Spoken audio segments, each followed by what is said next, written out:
วัสดีที่ชมฟังกันครั้งนี้ขอให้มีความสุขสนุกสนานเพลิดเพลินในพระธรรมใจสำราญจนรายการนี้จบครบชั่วโมงเป็นรายการธรรมะในไตรปิฎกดังจะยกมาเคียงเปล่งเสียงส่งเป็นการช่วยอำนวยธรรมให้จันโลงช่วยยึดโยงพุทธศาสตร์ของชาติไทยให้อยู่ยงคงกระพันเป็นมั่นเหมาะให้ไพเราะกระจ่างสว่างไสวให้ธรรมะประจักษ์เป็นหลักใจอำนวยสุขโชคชัยไปชั่วกาลขอถวายความนอบน้อมในองค์สมเด็จพระสัมมาสัมพุทธเจ้าขอถวายความเคารพพระมหาเถระพระเถรานุเถระเจ้าคณะพระสังฆาธิการทั่วโลกอันมีพระเดชพระคุณพระธรรมเสนาบดีรองเจ้าคณะภาค7วัดพระธาตุดอยสุเทพเป็นต้นและขออำนวยพรแด่ท่านผู้ฟังท่านผู้ชมสาธุชนพุทธบริษัททั้งหลายวันนี้รายการพระไตรปิฎกลอยฟ้าก็ลอยมาจากประเทศอังกฤษเหมือนเดิมญาติโยมวันนี้ก็ยังอยู่ที่วัดพระสิงห์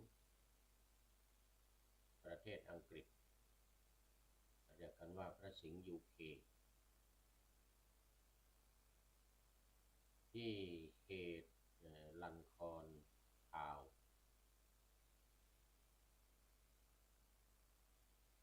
จังหวัดลิเวอร์พูล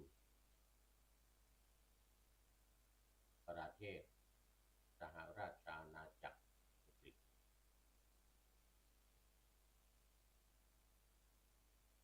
เพราะว่าผู้พูดก็ได้มาเยี่ยมชมกิจการกิจกรรมของพระธรรมทูตต่างประเทศ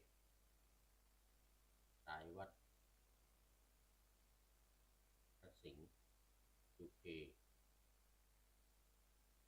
ประเทศอังกฤษไอร์แลนด์ซึ่งมีท่านพระครูศรีสิงหกิจวิเทศหรือท่านอาจารย์พระมหาธีรศักดิ์ธีรปัญโยวัดพระสิงห์หลวงอำเภอเมืองจังหวัดเชียงใหม่มาเป็นเจ้าอาวาสหรือประธานสงฆ์อยู่ที่นี่พร้อมด้วยพระธรรมทูตอีกจำนวน4 รูปมีท่านอาจารย์หานณรงค์ท่านพระอภิรัตน์แล้วก็มีอีกหลายท่านเนี่ยอีก2 ท่านจำนวนมากและเป็นฆราวาสมาร่วมการปฏิบัติทั้งคนไทยคนลาวคนเขมรคนกัมพูชาและชาวอังกฤษฝรั่งในประเทศอังกฤษแห่งนี้มาร่วมการปฏิบัติทำกรรมฐานเป็นคอร์สหนึ่งตั้งแต่วันที่22มาจนถึงวันที่25 กำหนด3 วันนะ23 24 25แล้วก็มาเริ่มกันตั้งแต่วันที่22นี่ก็ถือว่าเป็นการจัดกิจกรรมที่สุดยอดในวันสำคัญคือวันมาฆบูชาที่ได้กล่าวไปแล้วหลายครั้งว่าการบูชาพระพุทธเจ้านั้นการปฏิบัติธรรมถือว่าเป็นการบูชาอย่างยิ่งบูชาสุดยอดแม้ในครั้งหนึ่งที่พระพุทธองค์มาทรงโปรงพระชนมายุสังขารประกาศว่าอีก3-4 เดือนจะปรินิพพานเนี่ยมีพระรูปหนึ่งไม่ไปเข้าสมาคมกับใครไม่ไปแสดงความเสียอกเสียใจปรึกษาหารือกันว่าจะทำอย่างไรเนี่ยแต่มุ่งปฏิบัติโดยคิดว่าพระพุทธองค์จะปรินิพพานแล้วแต่เรายังไม่ได้เป็นไม่ได้บรรลุธรรมไม่ได้เป็นพระอรหันต์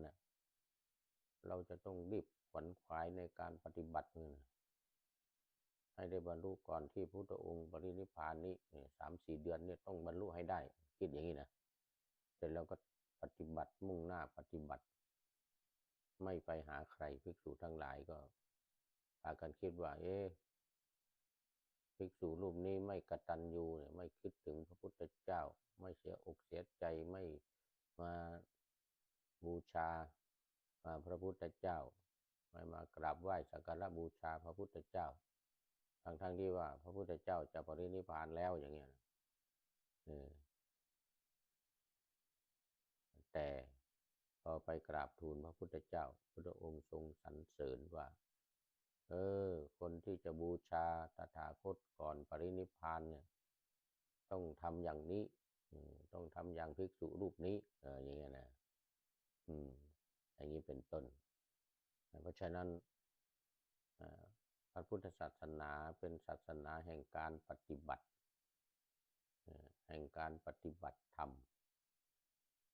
ทางการปฏิบัติธรรมดาในการเอาธรรมะไปปฏิบัติในกิจวัตรประจำวันในหน้าที่การงานในสังคมในที่ทั้งหลายเนี่ยแล้วเนี่ยก็ยังมีการปฏิบัติพิเศษเขาเรียกว่าปฏิบัติขั้นอุกฤษคือการทำกรรมฐานไม่ว่าจะเป็นสมถกรรมฐานหรือวิปัสสนากรรมฐานถือว่าเป็นสิ่งสำคัญยิ่งเพราะฉะนั้นรายการธรรมะหลังการทำวัดสวดมนต์เย็นนี้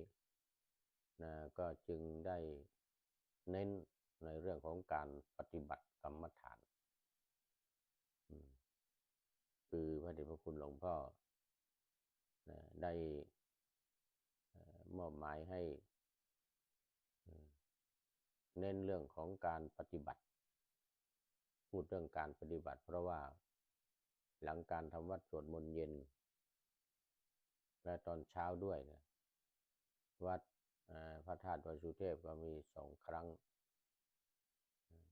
ตอนเช้ากับตอนเย็นที่เป็นกิจวัตรประจำวัน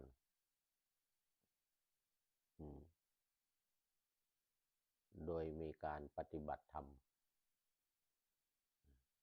แต่ว่าเป็นสมถกรรมฐานส่วนการปฏิบัติอย่างอื่นประจำวัน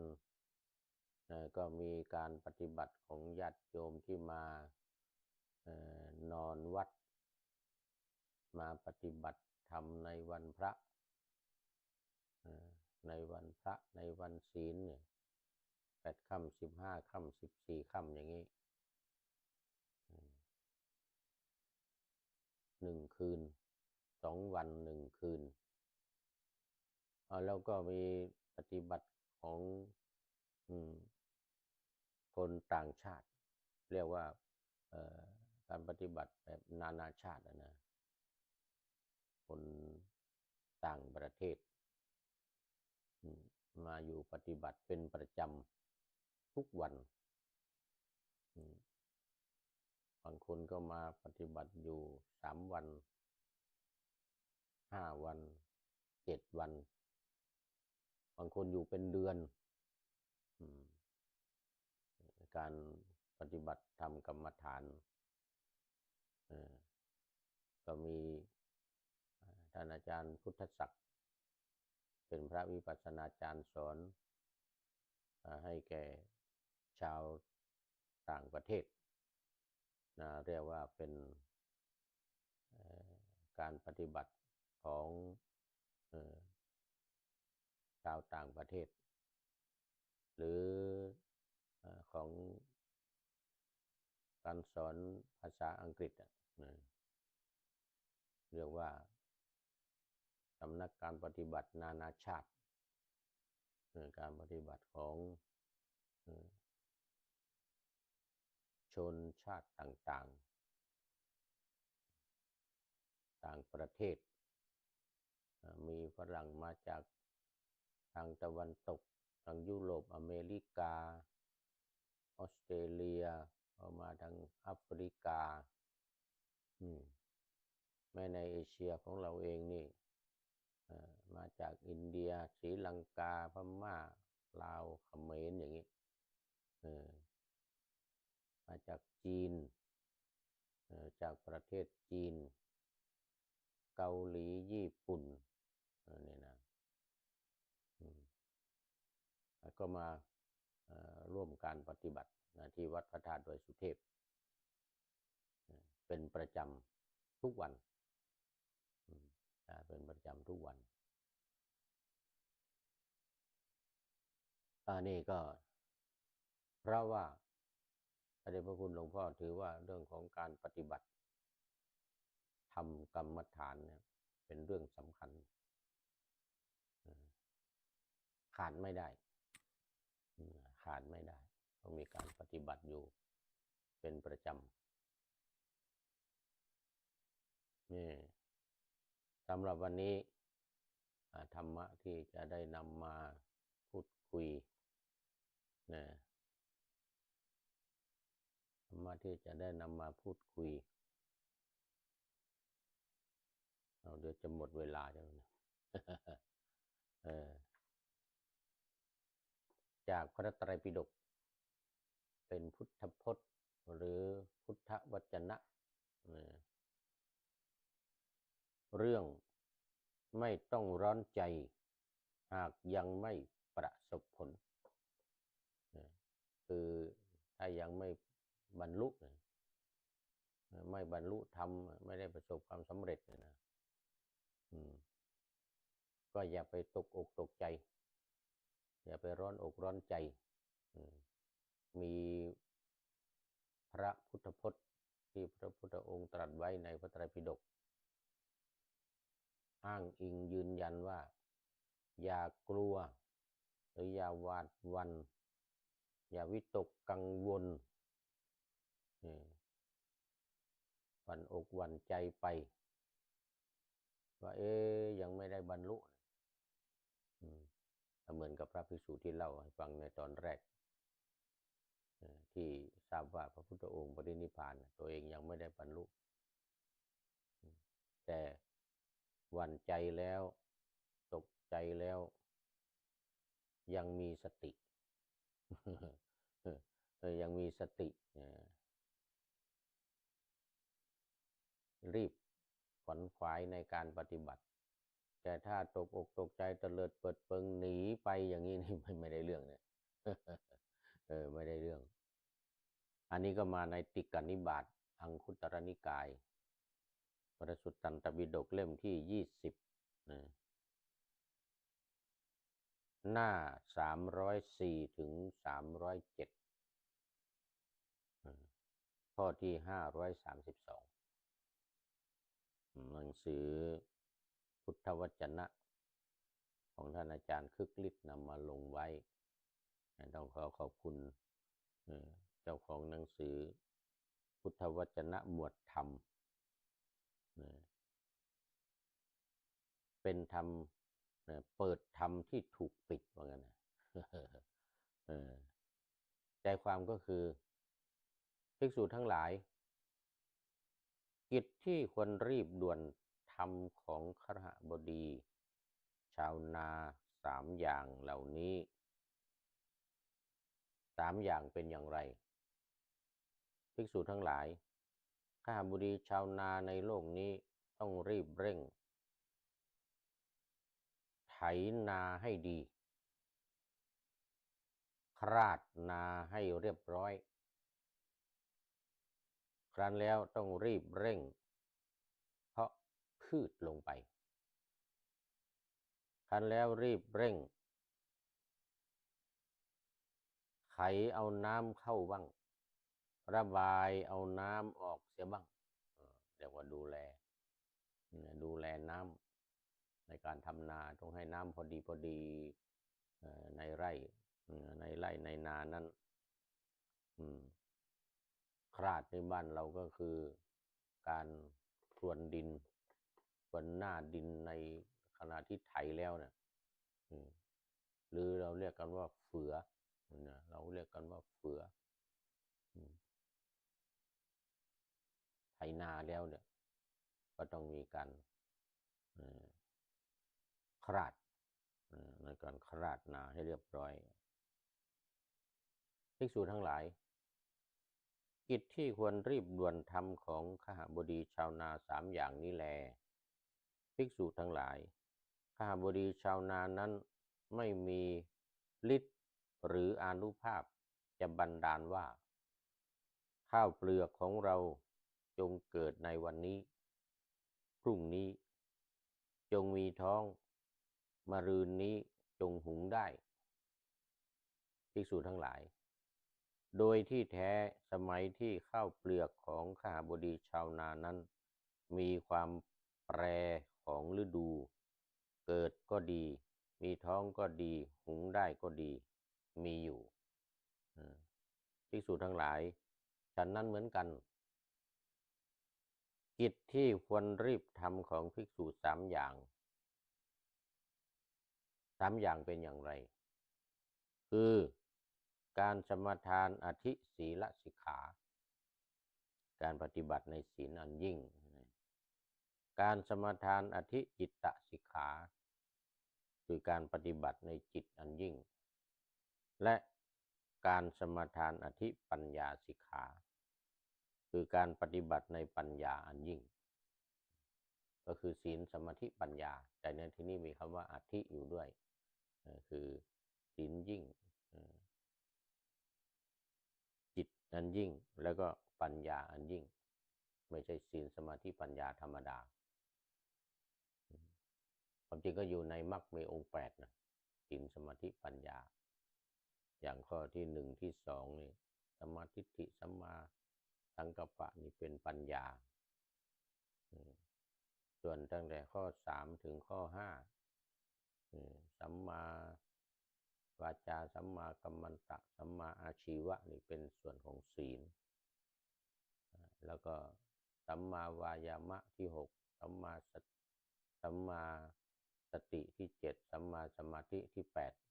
6 7 8เป็นส่วนของสมาธิภิกษุทั้งหลายกิจที่ควรรีบด่วนทำของภิกษุ3อย่างเหล่านี้แลภิกษุทั้งหลายภิกษุนั้น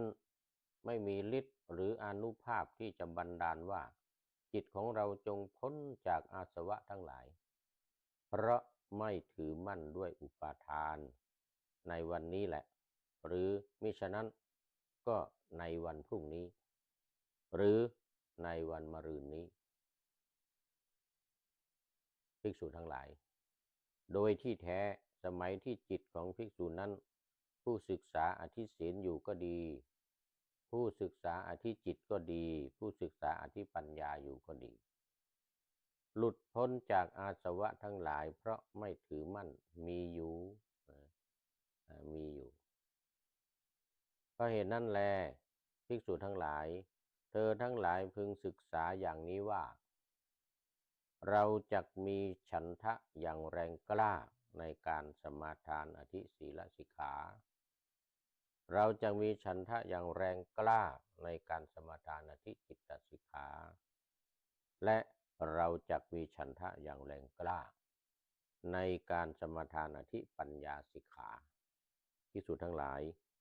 เธอทั้งหลายพึงศึกษาอย่างนี้แล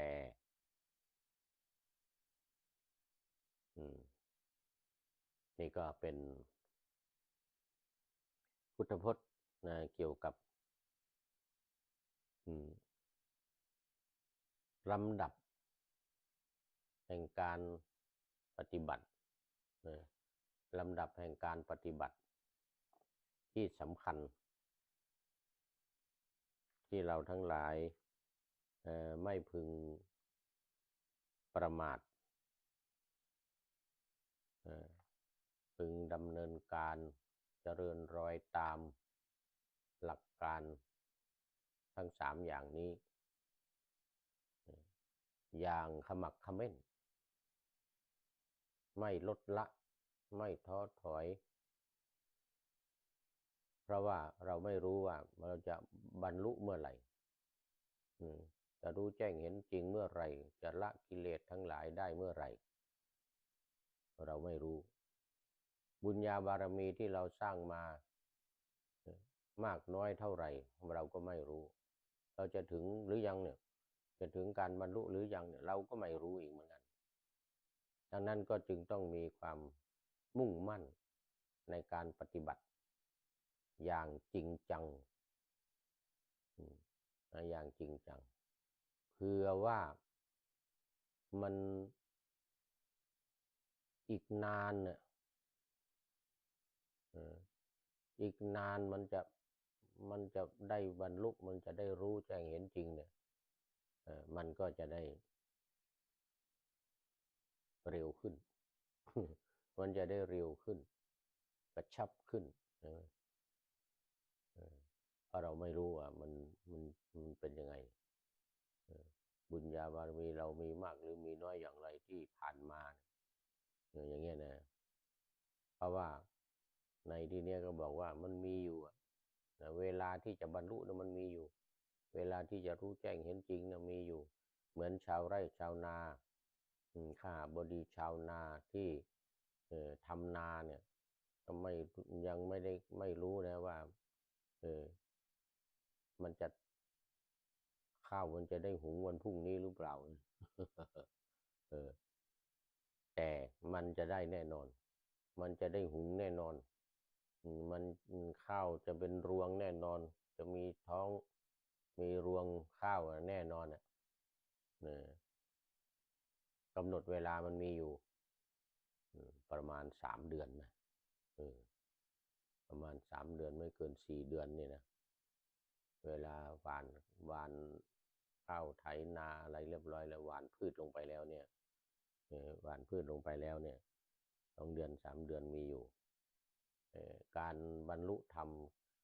ผลของการปฏิบัติธรรมนี่มันก็มีอยู่เหมือนกันมีอยู่เหมือนกันเพราะนั้นต้องรีบเร่งในการขวนขวายในการทำแล้ววันนี้เวลาของรายการก็หมดอีกแล้วคนโยมพันนมเคารพรักเสียงไม่ค่อยดังเลยโอ้ต้องขออภัยไมค์ก็ดีนี่นะเสียงไม่ค่อยดังเลยเหมือนกันนะไม่เป็นไรมันจะหมดเวลาแล้วมันจะหมดเวลาไม่ทันได้ดูไม่เป็นไรขออำลาพรากจากผู้ชมฟังที่เดินยืนนั่งนอนฟังทั้งหลายขอให้มีความสุขใจและกายสดชื่นสบายไปตลอดกาลนำเอาธรรมะไปปฏิบัติให้ได้กำจัดทุกข์ใหญ่ภัยพาน พ้นเกิดตายในวัฏสงสารบรรลุนิพพานทุกท่านกันเทินขอเจริญพร